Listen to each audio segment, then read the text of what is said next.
Hi, Adam. How are you doing? I'm good. How about you? I'm good. Thank you for taking the time to join this podcast with me. I'm really excited to talk with you. Yeah, I'm glad to be here. Thanks for inviting me.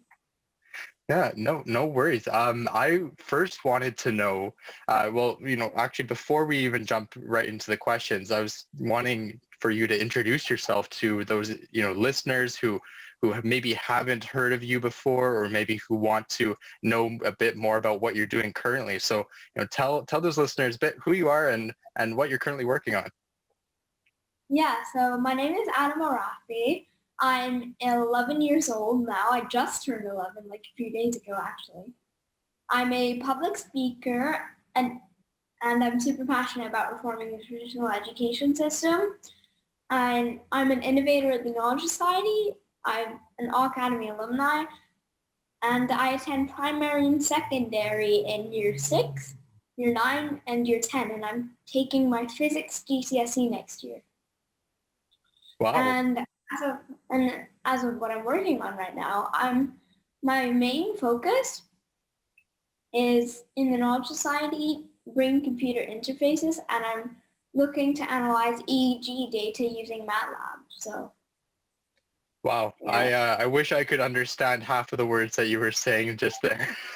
I feel, very behind. You're probably, years ahead of what I could ever do in school. And happy belated birthday, by the way.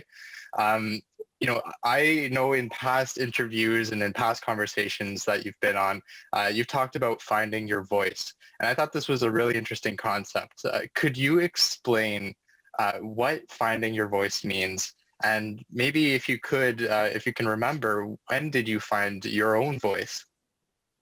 Yeah, so what finding your voice really means is just familiarizing yourself and like developing the concept of being able to speak up and share what you have to say, right? And as for when did I find my voice, I can't pinpoint the exact time, but I can definitely tell you that it started early on because my parents have always encouraged me to speak up and have gave me the motivation and confidence to do so. Great. Yeah, that's really interesting. And I think that's so important as well.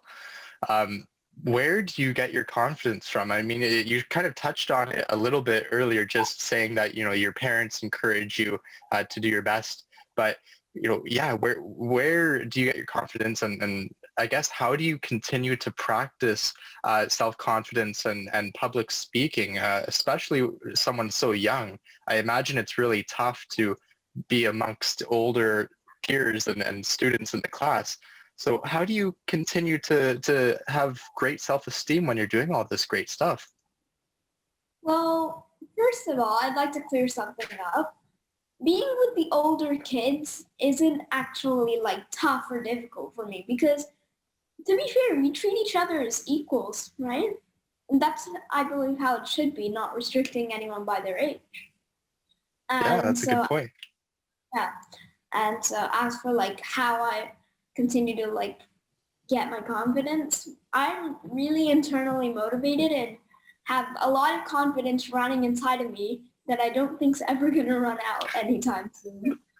And yeah, so the way I practice public speaking is, well, during COVID, yeah, it's been a bit tough, but in the end, I adapted. I adapted and switched to online things, and now here I am on this great podcast with you today. Well, thank you for that. I wish I had, that same amount of confidence that you have when I was a kid. I mean, I was very shy. I didn't want to speak in public. I didn't want to even speak to one person. I could barely do that. So it's really cool that you're doing all of this great stuff. Tell me a bit about the best teacher that you ever had, if you can remember. Was there ever a moment when you're in school, even online, or, your work with the Knowledge Society, anything like that, any mentor or teacher that you had? Why were they so great? And explain what great impact they had on your education or your learning. Yeah, so right away, I'm thinking of three people. Well, actually, no, wait. Count that as five. Five or four. Okay. One, my parents. So the reason why they've impacted like my education so greatly is because, well, they're enablers, right? They allow me to like follow my passion and curiosity, and like they encourage me to do that. And we don't, in this family, actually, we don't celebrate success all that much. Sure we do, but celebrating resilience is bigger here, right? So just success on the first try, like great, but failing a couple times before succeeding, that's even better. It shows resilience and it shows that you put in the effort, right? And like we're not really about exam results and tests. We're about relevance here. So it's just really impacted the way that I think about like, things as a whole, right? Yeah. Yeah. Wow. I would certainly agree with you. And that's a really interesting idea to celebrate the number of failures. Let's say that you failed 10 times versus someone who failed only once. I mean, the person who failed 10 times is in a much better position because they at least have learned a lot more from all those failures. So, yeah, that's a really tough concept that not a lot of people think about. Yeah, and so yeah, moving on to my second best teacher. No, in no particular order, by the way. Um, so my second one, who I thought of, is Raya, my mentor at Awecademy, mentor slash teacher.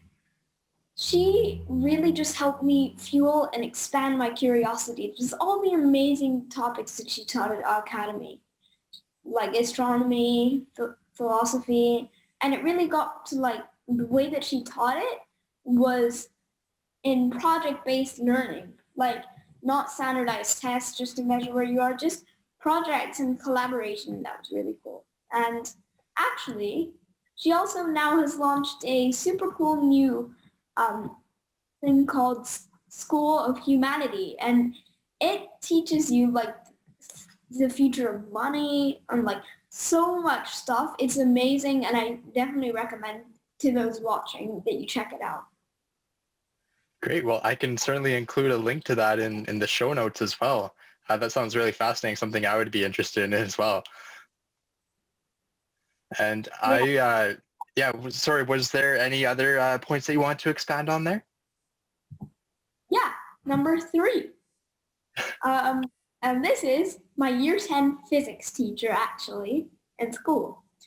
He's just so energetic and bubbly and like positive and passionate about what he's teaching. He makes it all like fun, like humorous, and overall like it's really enjoyable attending any of his lessons, right? Yeah. So just he just has a different look on education and things like, he's just positive and, overall just a really good teacher. Oh, awesome. Awesome. Yeah, no, always great when a teacher can be funny and humorous. That definitely helps you remember things. Yeah. Yeah.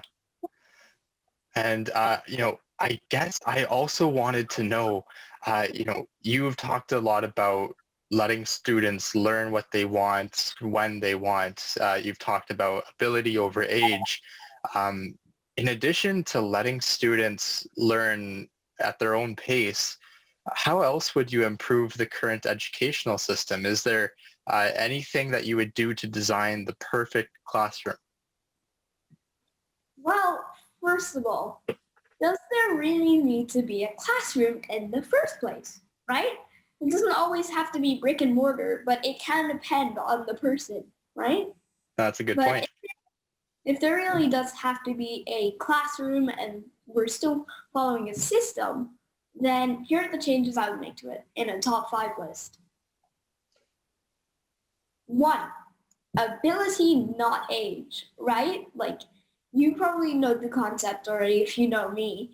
But in a nutshell, it's basically like students should be able to learn based on capability, right? And not be limited by age or whatever year that they're in. Like take, for example, actually this is, in my case, one of the most important things because, well, I'm in year 10 physics. I'm sort of a living example.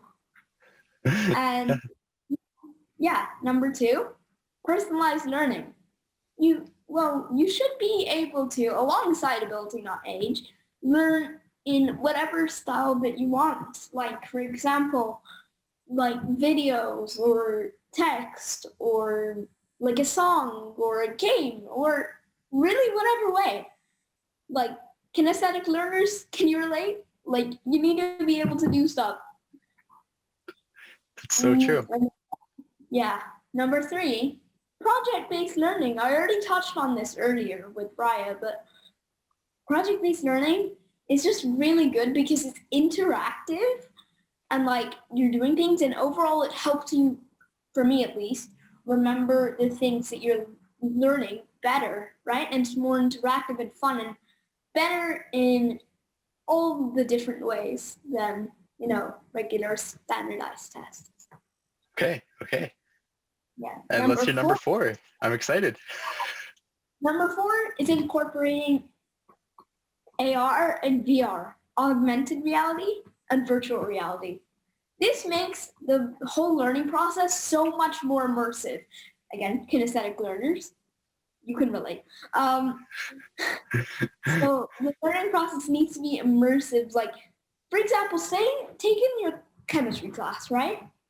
You could mix 2 elements together to see what would happen without blowing up the entire Earth, right? It would be in a virtual world. Good that you didn't try that in the real world, though. Yeah, better test it out first.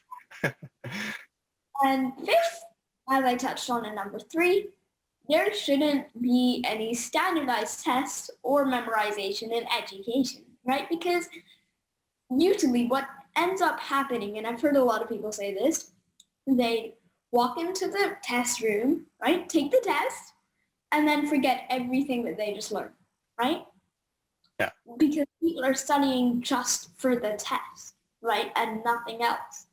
And school actually is focusing on memorization and regurgitation on the test paper. But, if we fix this by adding project-based learning, then problem solved, right? It's a lot more fun, and you'll remember. Yeah, I certainly agree with you there. And you mentioned kinesthetic learning, and just for those listeners who maybe don't know what that is, could you just explain that really briefly? So kinesthetic learning is one of the few types of learning, and kinesthetic learning is when you learn best by actually interacting with things, like doing practical experiments and all that stuff, right? Okay. You're learning volume in maths, right? And like capacity. So you could legitimately, while you're doing the work, have like a kinesthetic learner's dream for this would be having a measuring jug and like a bunch of liquid that you could just pour and then measure, right? Oh, okay. Interesting. What kind of learner are you, just out of curiosity? Do you happen to know your learning style? Yes. And what's that? You are a kinesthetic learner. Okay, I could have guessed. Yeah, you sounded like you knew quite a bit about it. So, that's really fascinating. I still don't know my learning style. I mean, I probably have yet to find it. But yeah, I'll have to do some thinking. Maybe I am a kinesthetic learner too. Who knows? What is the best thing that your parents can do, or not necessarily just your parents, but any parent can do for kids who are interested in STEM? You've mentioned how your parents really taught you that failure is a good thing. They've taught you to be resilient. But is there anything else that parents can do for their kids who want to get involved in science or technology, engineering, anything like that? What's the best thing that they could do to prepare them? Well, okay, so there are a few things that you should do, right? So first, parents should give their kids the courage, right? They need to help motivate them and just overall get them excited about it, right? At the same time, though, they shouldn't be too involved because sometimes you should let kids, have their own space to work things out, like on their own, right? And then again, I'm saying this a lot of times, you should really like encourage curiosity, right? Because curiosity is, after all, what got me here, right? Long story short. And so like, for example, you could just like encourage them, fuel their curiosity, bring them like, hey, have you heard of this? And then they would just be like, no. And then you never know, that could have sparked their interest, right? Yeah, yeah. Wow. And yeah, curiosity, so important. What's one thing that you were really curious about and your parents, said go for it, or maybe they just encouraged you to try it. Is there anything that comes to mind where you wanted to try something and you're really curious about it, and then your parents said, okay, try it out?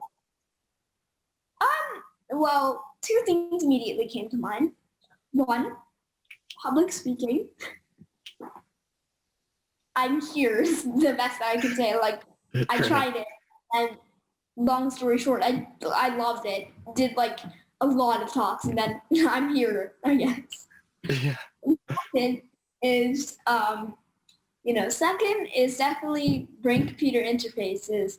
As I said, like, well, the session was super interesting. I'll probably do my focus on that in TKS, right?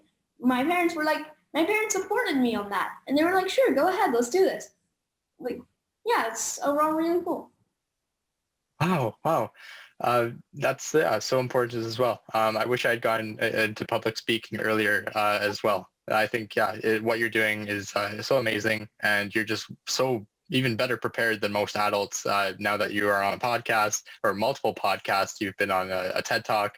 And I also was really curious to know, you mentioned your work with the Knowledge Society and Awecademy. What has that, I guess, if you could just pick two things maybe that those two organizations have given you, what would that be? And would you recommend that another child, maybe a student your own age, get involved in something like that as well? Well, the two things that they gave me is, well, it's kind of hard to pick only two, but if I really had to, I'd say between the two, they gave me, knowledge of skills and mindsets for the future, right? Right. That could assist me, like, for example, anti-fragility. Now, you probably don't know what that is, do you? Nope. Okay, let me explain. So anti-fragility is the concept that, say if you fail, you're sort of going to be like a bouncy ball. Like, you fail, you hit a floor, and then you bounce right back up higher to where you were before. Oh, interesting. And it sort of like encourages the fact that, failure is learning, literally. And so, yeah. And then this, like, the second thing that I would probably pick out is a knowledge of a bunch of topics that like would be useful in the future. Like, possibly, you never know, right? The future is unpredictable. I can literally get a job in BCIs. Who knows? Maybe someone could get a job in gene editing, biomimicry, 3D printing organs, because apparently that's a thing. Wow. Yeah, that's, I have briefly heard of a few of those words, but it's amazing, to even think that there's jobs in a lot of those areas too. Wow. The future is so unpredictable, and that's, I think, the perfect segue into one of my next questions here. I was going to ask you, what do you envision for the next 10 years or so in STEM? And where do you think the world's technology is going to go next? Is there any predictions that you could make at this point? Well, first of all, let me clarify something. No one, literally no one, can predict the future. Because after all, everything's growing at an exponential rate, right? Right. And some of the examples of like the revolutionary things that might become, like, of course I'm not 100% certain, but might become like really cool and big in the future is, first, as I touched on earlier, 3D printing organs. That's just insane. Yeah. Third, no, not third. I can't count apparently. Second, second, saving data on DNA versus microchips. I don't even know how they managed to do that. Like, can you imagine, like, this is completely unrealistic, but imagine getting a computer and you look inside of it and there's DNA instead of a microchip for data storage? Wow. Yeah. That'd be something. But apparently they're doing something on it. Wow. Third, quantum computing. We've heard of this idea before, but now it's really just starting to go to the moon, literally. But so like quantum computing, it's just the faster computer. If I had to summarize it in 10 words or less, and it's revolutionary because it can do so many more things that would take regular computers like the one that I'm using thousands of years in a few seconds. Yeah. Wow. So quantum computers are really good computers. Third, predictive tech for health, right? You could possibly predict cancer or possibly anything. Like, that's another one of the things that sounds really cool, is really cool, and they're doing stuff about it. So, like, just wow, I guess. Yeah, wow. I can't imagine doing that myself. Well, I've heard about a lot of these topics, but it sounds like you know so much more about it. And it's really good to hear that you're so passionate about all these different emerging areas. It shows that you're really involved, really interested in science.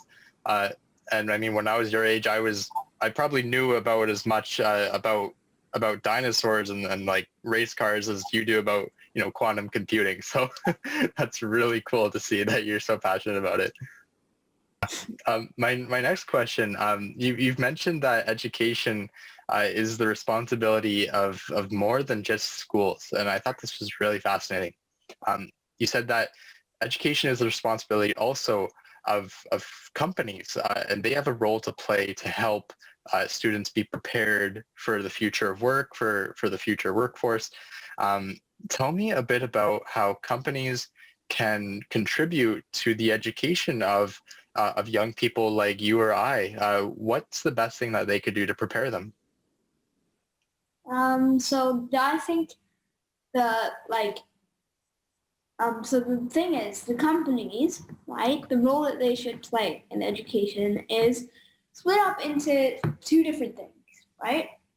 And those two different things is one, check in with the schools, right? And say like, hey, are you learning the skills that we need you to learn, right? Because after all, they're the future hirers and they need to make sure that the learning of those skills that they need is sort of like, they learn it early so that they don't have to go through the very, very tedious unlearning process only to learn a new set of skills, right? Which sounds really expensive and costly as well. Right. So, and second, there should be experiences within the company, right? Like, for example, internships, mentorships, something to get the kids with like the feel of the company, right? Just so they know what it's like there to work. Oh yeah, definitely. I can attest to that. I did one of those programs myself. And yeah, doing an internship is so important. It really gives you a better idea of what it's actually like to work. I was curious, you mentioned unlearning. What's one thing that you had to unlearn, maybe that you learned in school? Is there anything that comes to mind that when you were doing advanced courses or anything like that, was there something that you had to unlearn, had to train yourself to do differently? Well, I guess that there is something that I had to like learn. I had to learn like sort of, actually, no, wait, never mind. Yeah, so actually, like being serious, nothing really comes to mind with the blink of an eye, right? And so that's really good that I'm learning like, new skills without having to go through the tedious unlearning process, which if I knew what it would be like, then I could explain this much better, but That's okay. It's great that you haven't had to unlearn anything. You're in a much better position, and it sounds like you're even better prepared for the future than most of us, right? And I was, I have this one final question here, but I really appreciate, you taking the time to join the podcast once again. I just want to be respectful of your schedule, so I'll ask you this final question. If you could get one message out to everyone in the world, just by speaking it out now, what would that be? First, can I have two? Of course, yeah. Have as many as you want. All right, so two it is. First, shameless plug. Check out my Instagram and my LinkedIn.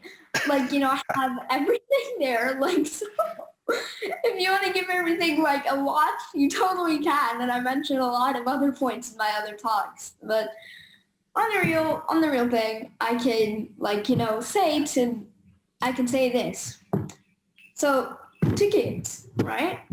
I know that you've probably heard this a lot of times. Following your passion, but what does that actually mean, right? Don't worry if it's not something that you wake up with, you just wake up one day oh yeah, science is my new passion, physics, chemistry, playing the saxophone. You never know, right? It takes a while to find that out. So what you really need to do to truly find your passion is train your curiosity, right? And just find a new topic every day. And once you find something that's interesting, stop on that and discover more. And if you really think it's interesting after a while, that might just be your passion. So continue on with that, right? It interests you. It's what you like. You would probably enjoy working on projects related to this. So go ahead, Yeah. And to parents, as I said before, just encourage your children, right? Encourage your children to follow their passion and follow their curiosity. And just have their backs, I guess. That's a beautiful message. Yeah, I certainly agree. And you mentioned your Instagram. Share your Instagram handle and any other social media accounts that you would like people to check out. Anything that you'd like to get out there? So my Instagram is Rafey, one word, all lowercase. My LinkedIn is Rafey, one word, lowercase. So if you want to connect with me, send me a message or do whatever, check my profile out, and yeah. Okay, perfect. And thank you so much once again for joining the podcast. I'm sure that listeners learned a lot from you, and I thought this was a great conversation.